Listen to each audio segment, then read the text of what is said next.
Hello everyone. तो आज मैंने ये नई बुक पढ़ी, ख़त्म करी, the secret of secrets by Dan Brown. Dan Brown बहुत ही फेमस ऑथर हैं, आप इनको जानते होंगे। इनकी बहुत फेमस बुक थी दा विंची कोड, और इस पे मूवी भी बनी थी। टॉम हैंक्स उसमें एक्टर थे, बहुत फेमस मूवी थी। तो ये उनकी लेटेस्ट बुक है, और ये किस बारे में है, इसमें जो सेटिंग है बेसिकली डैन ब्राउन की रॉबर्ट लैंगडन करके एक सीरीज़ है, उसमें ये 6th नावल है। और इसमें रॉबर्ट लैंगडन मेन एक तरीके से हीरो हैं। और ये देखिए, इसमें ये हार्वर्ड सिम्बोलॉजिस्ट, बेसिकली एंशिएंट सिंबल्स की स्टडी करना, तो इनकी हिस्ट्री पे अच्छी पकड़ है, कल्चर्स पे अच्छी पकड़ है, और ये कोड वगैरह अच्छे से क्रैक कर लेते हैं, इनकी मेमोरी भी परफेक्ट है। तो ये मेन हीरो होते हैं, और ये बेसिकली मिस्ट्री सॉल्व करते हैं, कहीं कोई बेसिकली हिस्टोरिकल कल्चरल रिलेटेड कहीं ना कहीं कोई मिस्ट्री होती है। बट इस बुक में ये थोड़ा यूनिक बुक है, क्योंकि इस बुक में ये हमारा माइंड, हमारा जो कॉन्शियसनेस है, या जितनी भी आज की जो कॉन्शियसनेस रिलेटेड थ्योरीज़ हैं, उसको वो टैकल कर रहे हैं। तो ये बुक थोड़ी यूनिक लगी मेरे को इस मामले में, कि इनकी इस बुक में जो रॉबर्ट लैंगडन है, तो यूजुअली आपने देखा होगा डा विंची कोड में कि कुछ ना कुछ हिस्टोरिकल आर्टिफैक्ट से रिलेटेड होता है, कि कोई पेंटिंग में कोई क्लू छुपा है, और फिर वहाँ से वो एक के बाद एक करके सीक्रेट्स अनवेल करते हैं। बट इस बुक में इनकी एक गर्लफ्रेंड है, कैथरीन नाम की, और उन्होंने कुछ ब्रेन स्टडीज़ की हुई हैं, उसके ऊपर कोई बुक लिखी है या लिखने की कोशिश कर रही हैं। और वो कुछ ऐसे एक्सपीरियंसेस के बारे में बुक लिख रही हैं जो कि जिसको आज साइंस नहीं समझ पाता है ना। जैसे आउट ऑफ बॉडी एक्सपीरियंस कहते हैं, कि मुझे या डेथ के नियर डेथ एक्सपीरियंस होते हैं, या थोड़ा थोड़ा टेलीपैथी भी आप सोच सकते हैं। तो इस टाइप की चीज़ें जो मॉडर्न साइंस के मेथड्स नहीं एक्सप्लेन कर पाए, उससे रिलेटेड कैथरीन, इनकी जो गर्लफ्रेंड है, उन्होंने कुछ एक्सपेरिमेंट्स के तहत उनका क्लेम है कि वो समझ पा रही हैं कि ऐसा क्यों हो रहा है और कैसे इसको एक्सप्लेन किया जा सकता है साइंटिफिकली, या कह सकते हैं कि साइंस को थोड़ा आगे बढ़ना पड़ेगा। तो उससे रिलेटेड ये बुक है। तो बेसिकली इसमें जैसे लिखा है, यहाँ देखिए इनके कवर पेज पे, जैकेट पे, this is a battle field unlike any he has previously experienced.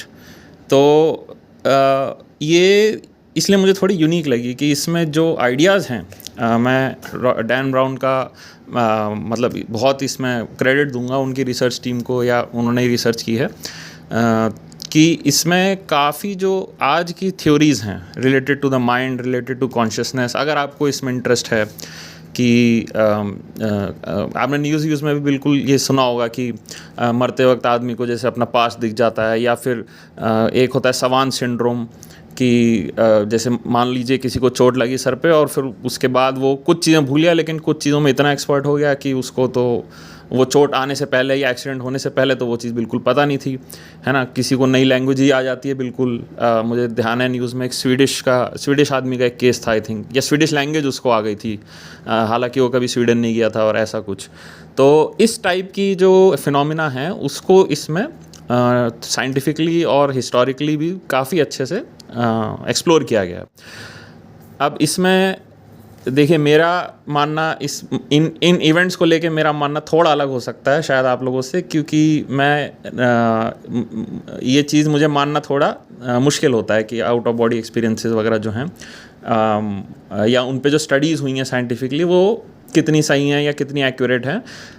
But वो इस बुक में बहुत अच्छे से टैकल किया गया है। मैं इसलिए ऐसा कह रहा हूँ क्योंकि रॉबर्ट लैंगडन जो इसमें कैरेक्टर दिखाए हैं, वो थोड़े बैलेंस्ड, थोड़े रैशनल, ओपन टू एविडेंस, वो उस टाइप के कैरेक्टर दिखाएं। और उनकी जो गर्लफ्रेंड है, उन्होंने बेसिकली अपना मन बना लिया है कि ये चीज़ें क्यों होती हैं, कैसे होती हैं, और उस वजह से वो किसी खतरे में पड़ी हुई हैं। बेसिकली ये पूरी बुक उस बारे में है कि उस वजह से, क्योंकि उन्होंने कुछ ऐसा रिसर्च में क्रैक कर लिया है कि जिसकी वजह से कुछ लोग, मैं आपको स्पॉइल नहीं करूँगा, कुछ लोग उसको उनके पीछे पड़े हुए हैं। तो रॉबर्ट लैंगडन बेसिकली उनको बचा रहे हैं, और कैसे बचा पाते हैं या नहीं बचा पाते, और वो थ्योरी क्या है, कितनी सच्ची है, कितनी रियलिस्टिक है, वो आप ये बुक पढ़ के ही डिसाइड कीजिएगा।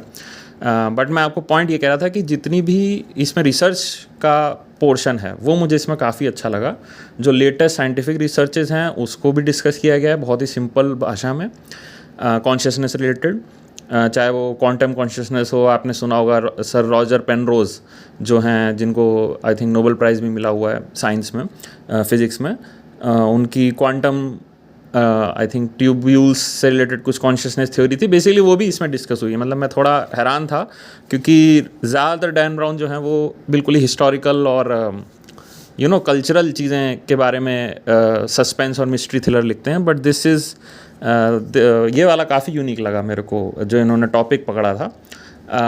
इन दी एंड वो कितना पैन आउट होता है वो आप देखिएगा, लेकिन उसके अलावा भी एक ट्विस्ट है, मैं बताऊंगा नहीं इसमें, जो कि मुझे बहुत अच्छा लगा, काफ़ी यूनिक लगा।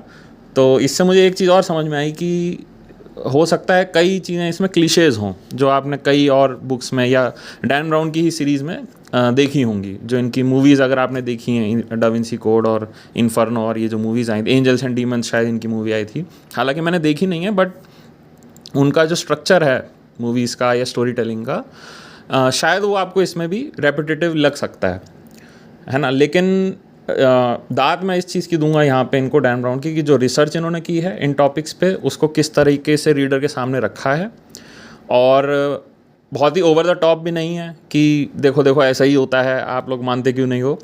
ओपन माइंड है, और जो ट्विस्ट है वो भी काफ़ी रीज़नेबल लगा मेरे को। तो ओवरऑल मैं कहूँगा कि आप ये पढ़िए। ज़्यादा बड़ी बुक नहीं है, ये हार्ड कवर की वजह से ऐसा लग रहा होगा, तो शायद 500 पेजेस की है, ज़्यादा से ज़्यादा 600 पेजेस, ओके। तो बट ये बहुत ही अच्छी है, बहुत ही फ्री फ्लोइंग है, बहुत ही सिंपल है। हाँ, जो कॉन्सेप्ट्स हैं वो आपको लग सकता है कि थोड़े नए हों, हो सकता है कईयों को ना पता हो कॉन्शियसनेस रिलेटेड जो आजकल थ्योरीज़ हैं, और इवन रिलीजन्स का भी इसमें काफ़ी जिक्र है कि तिब्बतन बुद्धिस्ट मंक्स हो गए या हिंदू रिलीजन से रिलेटेड जो कॉन्शियसनेस थ्योरीज़ हैं वो भी इसमें काफ़ी, मतलब एक तरीके से यूनाइट करके एक थ्योरी बनाई थी कैथरीन जो कैरेक्टर है उन्होंने। तो वो आप ज़रूर इसको पढ़िए और बताइए कैसा लगा आपको। Okay, thank you.